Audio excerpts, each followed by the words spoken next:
Olá, alunos! Eu sou a professora Marília e vamos para mais uma aula de Química. Vamos começar? Então, os objetivos dessa aula: compreender as leis ponderais, identificar a lei de Lavoisier, reconhecer a lei de Proust e praticar o conhecimento com questionamentos e atividades. E quais são as perguntas da aula de hoje? Você se lembra do conceito de reação química? O que é proporção entre as substâncias? Então, você se lembra o que são reações químicas? Vamos relembrar esse conceito bem importante, olha só. As reações químicas são o resultado da transformação que ocorre em substâncias, em que os átomos sofrem rearranjos, modificando o estado inicial, reagente, e produzindo novas espécies no estado final, os produtos, conforme a seguir. Então, a gente tem um exemplo de uma reação química que está acontecendo. Então, o oxigênio, mais o alimento, mais a água, são os nossos reagentes, estão antes da seta, vão originar, formando gás carbônico, vapor da água e energia, que nesse caso são os produtos. E o que é proporção? Então, a proporção pode ser definida como sendo a igualdade entre duas razões provenientes das medidas extraídas de grandezas, ou seja, a proporção é uma igualdade entre razões. Então, quando eu tenho uma fração, uma razão, a proporção é a igualdade entre essas razões. Você já ouviu falar das leis ponderais? Então, as leis ponderais são aquelas que regem uma reação química. Elas foram desenvolvidas experimentalmente a partir de massa das substâncias envolvidas, reagentes e produtos. Foram postuladas no final do século XVIII e trouxeram grande avanço ao desenvolvimento da química, pois são bases para os cálculos químicos. E englobam 3 importantes formulações. No entanto, nesse momento a gente vai falar sobre 2 delas: a lei da conservação das massas, ou lei de Lavoisier, e a lei das proporções constantes, que é a lei de Proust. Então, vamos começar falando sobre a lei do Lavoisier. Então, aqui tem uma imagem do Lavoisier, Essa lei dele foi proposta em 1775, considerado o pai da química moderna, Lavoisier, e fala o seguinte, a soma das massas de todos os reagentes deve ser igual à soma das massas dos produtos. E aí, atribuem ao Lavoisier uma transcrição dessa frase na seguinte forma: na natureza, nada se perde, nada se cria, tudo se transforma. Ou seja, a massa de todos os reagentes deve ser igual à soma da massa de todos os produtos. Então, a gente não pode criar nada, a gente está só transformando e modificando. O que significa isso? Se você tem uma quantidade de reagentes lá, 50 gramas, o teu produto também tem que ter 50 gramas, mesmo que esse produto seja dividido aí em várias substâncias. A soma de todas as massas dos reagentes tem que ser igual à soma de todas as massas dos produtos. No cotidiano, na vida real, a gente não consegue reações que o produto seja 100%, a quantidade de massa do que foi usado nos ingredientes, ali nos reagentes, porque algumas coisas vão se perdendo. Essa constatação ele viu em sistema fechado, Então ele tinha redomas fechadas, onde ele conseguiu observar essa modificação, que a quantidade da massa do produto era igual à dos reagentes. Como a gente está em ambiente aberto, fazendo a maior parte das nossas reações químicas, a gente perde para o ambiente, as coisas que evaporam, por exemplo. Quando você cozinha em casa, alguma coisa fica grudada na panela, na forma, e aí você perde um pouquinho também da quantidade de massa que você usou lá para fazer uma receita, por exemplo. Vamos ver um exemplo de exercício onde a gente consegue empregar a lei da conservação das massas. Então, olha, analise a reação a seguir. Qual a relação entre reagente e produto? Então, a gente tem o CaO, que é o óxido de cálcio, mais a água. Então, tem 56 gramas do óxido e 18 gramas de água. A soma aqui dos reagentes dá 74 gramas. O nosso hidróxido de cálcio que foi formado, o produto, ele tem 74 gramas também. Observe que a soma das massas do reagente é igual à massa do produto. Por mais que aqui a gente tenha 2 reagentes e lá um produto, a soma das massas são iguais. Os valores de massa são iguais dos 2 lados da seta. Agora vamos fazer a atividade 1 para você praticar esse conhecimento. Na reação de neutralização do ácido clorídrico pelo hidróxido de magnésio, sabendo-se que 73 gramas de ácido reagem com 58 de hidróxido com formação de 36 gramas de água, baseado nessa informação e utilizando a lei de Lavoisier, determine a massa do outro produto que é obtido nessa reação, que é o cloreto de magnésio. Agora é com vocês!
Vamos para a correção da atividade? Olha só.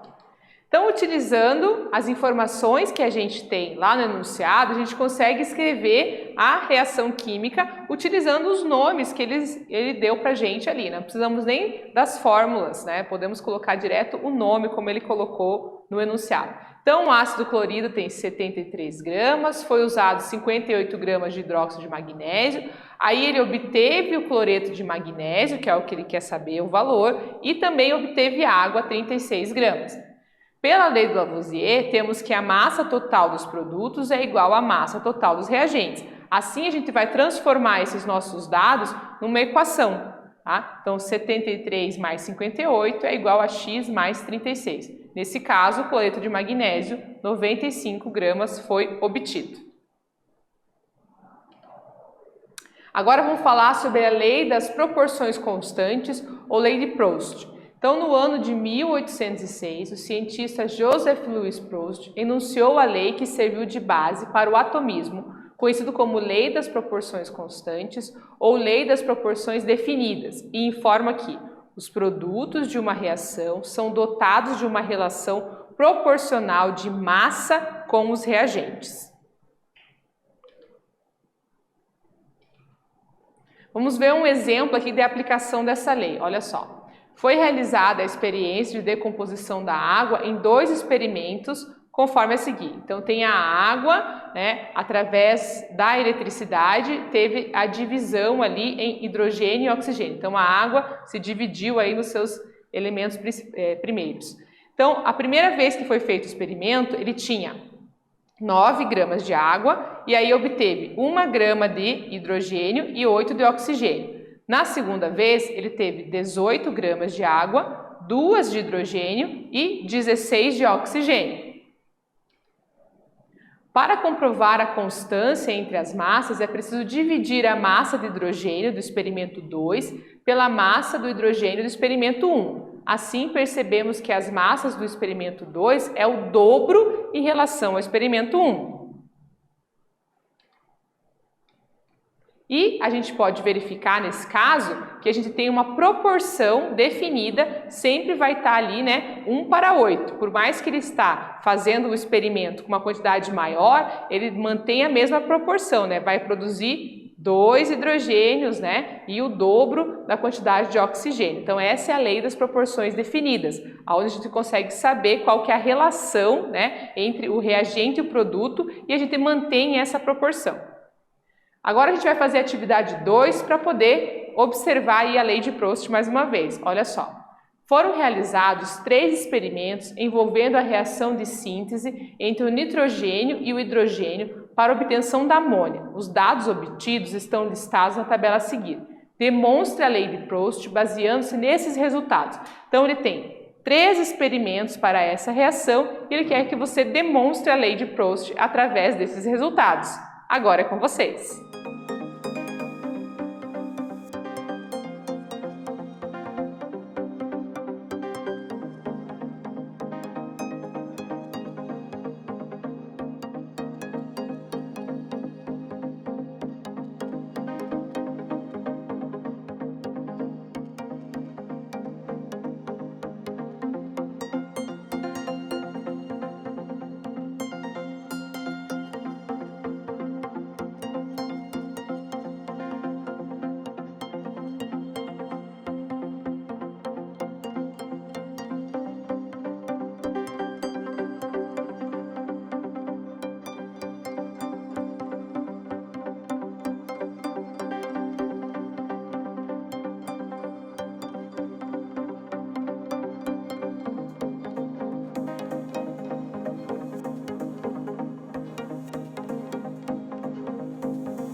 Vamos para a correção da atividade? Olha só, a lei de Proust diz que a proporção em massa das substâncias que reagem e que são produzidas numa reação é fixa, constante e invariável. Proust chegou a essa conclusão observando que a decomposição de diferentes massas de uma substância composta produzia massas de substâncias simples sempre numa mesma proporção. E aí, utilizando os dados da tabela dos experimentos, a gente faz o seguinte, ó, a massa de hidrogênio dividido pela massa do nitrogênio. Então essa primeira divisão aqui, 1 dividido por 4,66, dá 0,214. A segunda divisão também dá 0,214. A terceira também, mostrando aí que a proporção é constante e invariável, mesmo que ele esteja usando quantidades maiores, né? A gente vai ter a divisão ali, a razão, a proporção sempre igual. Agora vamos fazer a atividade 3. O cálcio reage com o oxigênio, produzindo o óxido de cálcio, mais conhecido como cal virgem. Foram realizados 2 experimentos, cujos dados estão listados na tabela a seguir. Descubra os valores de x e y e z com o auxílio das leis de Lavoisier, que é a lei da conservação das massas, e a lei de Proust, que é das proporções constantes. Então, eu preciso que você descubra quais são os valores que preenchem corretamente essa tabela. Agora é com vocês.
Vamos para a correção da atividade?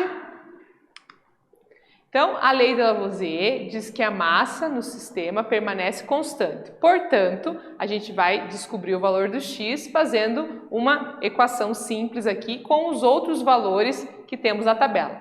E aí a gente tem o x, então, 16 gramas.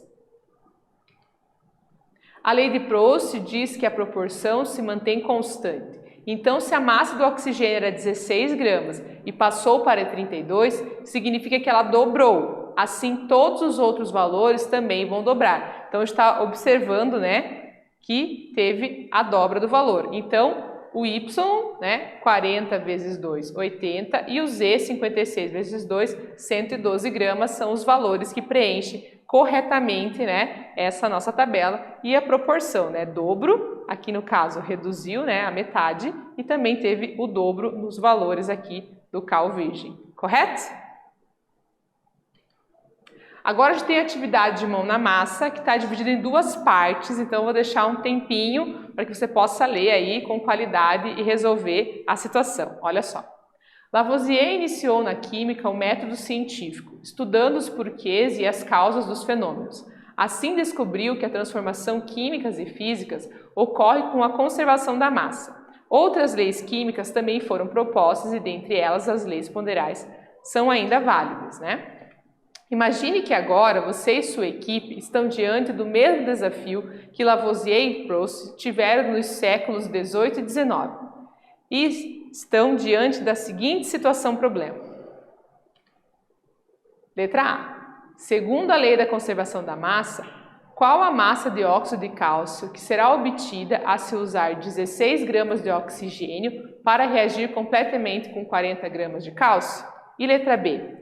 Em determinado momento, você percebeu que seria necessário reduzir pela metade a massa de cálcio, pois as vidrarias disponíveis não comportam a massa obtida no item A do óxido de cálcio. Com a redução pela metade, qual é a nova massa dos reagentes dos produtos? Agora é com vocês.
Vamos para a correção da atividade? Então, primeiramente, estabeleça a reação. Então, a gente escreveu a reação aqui com os dados fornecidos pelo enunciado, que estava lá, 40 gramas de cálcio e 16 de oxigênio. Para determinar o valor de X, de acordo com a lei de Lavoisier, basta somar as massas dos reagentes. Assim, temos 40 mais 16, 56 é a massa obtida do produto. E a letra B, ó, de acordo com a lei das proporções constantes, né, ou proporções definidas, é preciso analisar as proporções propostas no item A e o proposto no item B. Assim temos, né, 40, então a gente dividiu aqui 20, dividindo por 2 no caso, né, 16, 8, 56, 28. A proporção foi estabelecida, ou seja, reduzir pela metade, que o enunciado disse. A partir do enunciado da lei de Proust e os dados, a gente chegou nos valores 20, 8 e 28 para responder a letra B. Agora, uma curiosidade aqui da química. Como a química funciona? Então, através do QR Code, você pode ter acesso, né, a uma reportagem para aprender um pouquinho mais. Olha só, que tal saber mais sobre as leis ponderais? E lembra-se que falamos das duas leis? O que acha de saber sobre a terceira? Então você pode acessar o QR Code, conhecimento nunca é demais e muitos bons estudos para vocês. Então, aprender mais um pouquinho sobre a química funciona através do QR Code. O que estudamos nessa aula? Compreendemos as leis ponderais, identificamos a lei de Lavoisier, reconhecemos a lei de Proust e praticamos o conhecimento com atividades e questionamentos. Espero que vocês tenham gostado e até breve.